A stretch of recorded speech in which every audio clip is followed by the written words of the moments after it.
Alright guys, welcome back. Here we are at the metal shelf that we pulled off the wall to begin with in the first video. As you can see, there's tanks missing. I've drained the bottom 29-gallon tanks. I still have the 20 lawns up top hooked up.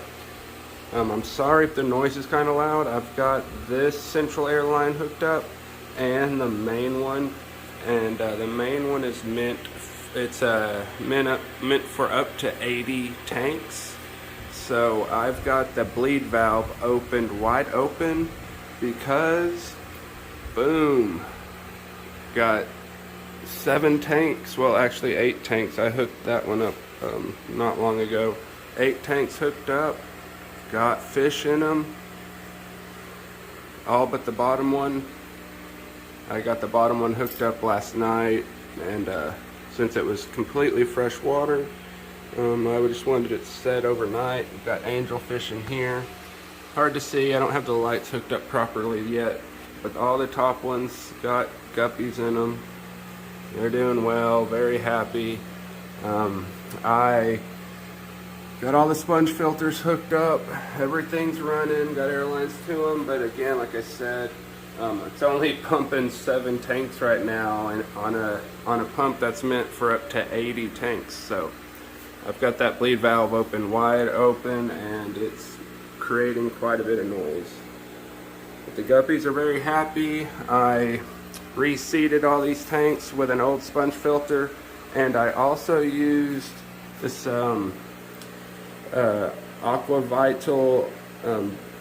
Bactospurt, or Bactospurt. It jump starts the bacteria in a new tank. So I used that along with, sorry, one second, this Stability Seachem product. It prevents new tank syndrome. Sorry, that's not focusing. Wow, that's really surprising. That's not focusing very well on that, but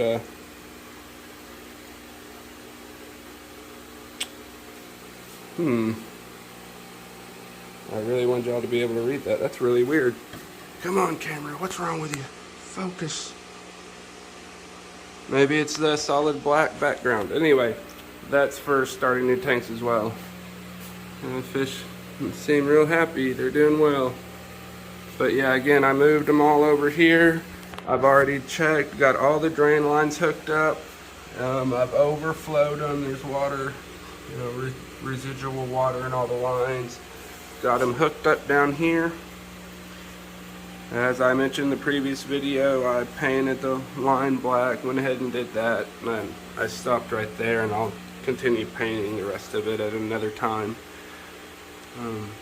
So the next process, well, mainly I filled up all these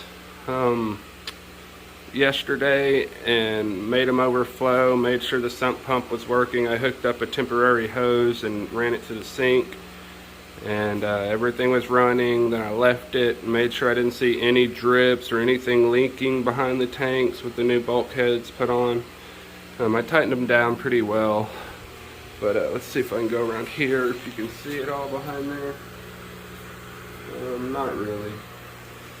So basically what I'm having to do, since I built it tight against the wall like this, with the drain lines behind the back, I fill the top roll starting from this side and work my way out, so I can access each bulkhead on the back and run the drain lines. And then I'll have to start here on this roll. I can either go up top then down, up top then down, do it like that, or I can build it out this way and then jump back down here and build it out this way. It's about the best and only way to do it when you build it tight against the wall like this. And you want to make sure you hook everything up really well. Like I mentioned before, the drain lines are very snug into the holes they're in. So I can grab them and pull on them a little bit, and you got to pull on them pretty hard to make sure they come out, so that's good. They're wedged in there. They're very tight on the back of the bulkhead, and the bulkheads are tightened down very well. And you just like I said, I filled everything up and I watch it, make sure nothing's leaking. So the next process, I will most likely fill this roll up, and today, if I can, I got more tanks here that I painted, and fill them up, make sure they're not leaking at all, let them set till tomorrow possibly, and then I'll fill in this bottom roll, and I'll be able to peek in from behind the stand and make sure there's no water dripping. And also, if anything ever does start leaking, I should be able to know, because I have all the tanks where the water line's almost perfectly at the bottom of this black trim, so it looks like the tanks are completely full. But if you look over here, it's pretty much right at the bottom line. So if anything ever starts leaking, I'll start seeing the water line come down below it, and I'll only have a water change going once a day or so, so it'll be scheduled in the evenings most likely, or at night. I'm not sure, I'm still deciding. But either way, it'll give me enough time throughout the day. If I see a tank low at all, that will be an indicator that something may be leaking. And the worst part about that is, if it's a top tank leaking, I will have to drain pretty much every tank below it so I can get into the drain line, and I may have to do like 2 tanks. So the worst case scenario, if a top tank starts leaking, I'll have to remove 2, 4, 5 tanks just to repair one top tank. So that's another reason you want to make sure you set this up properly.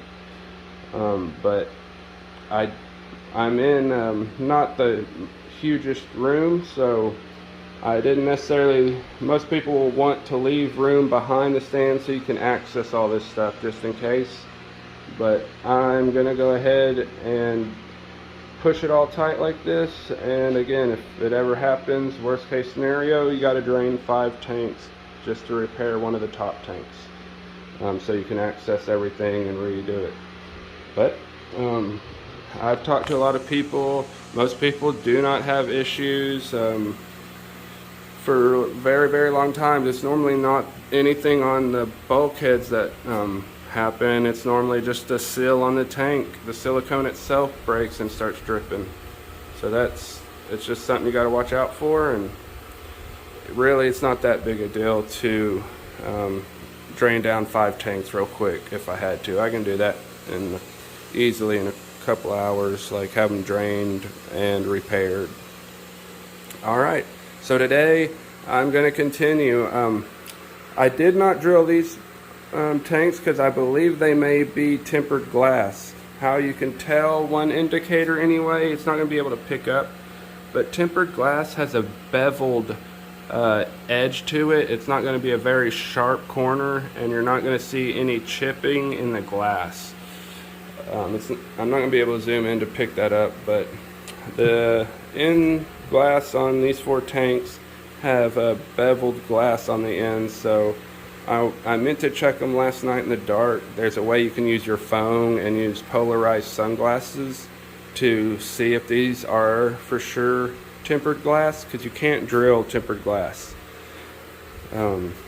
But I forgot to do it last night. It was just so busy, so I'll try to do it tonight in the dark, or my girlfriend mentioned just pulling them off and go take it in the bathroom in the dark, which it just depends on what all I want to get done today.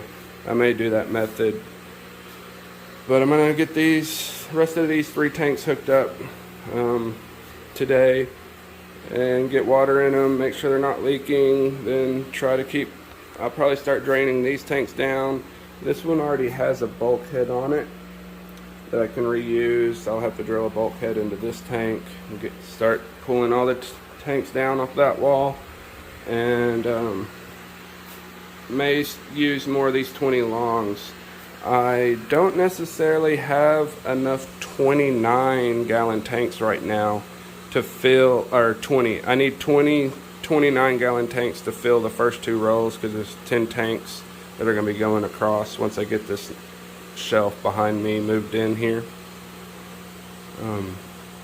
But I currently have 14 or 15 at least. I believe 14, but I did not count for the tempered glass. So if these are tempered glass, I'm down to just 10 29-gallon tanks I can use.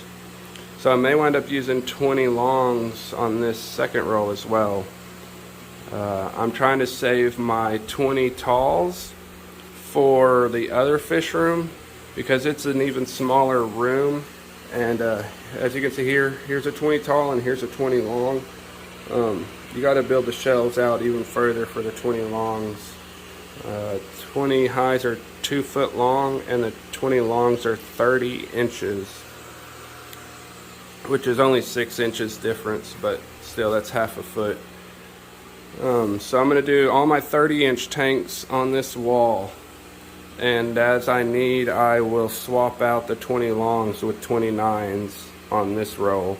And I plan on just keeping 20 longs on the top so I'm not so high up off the ground.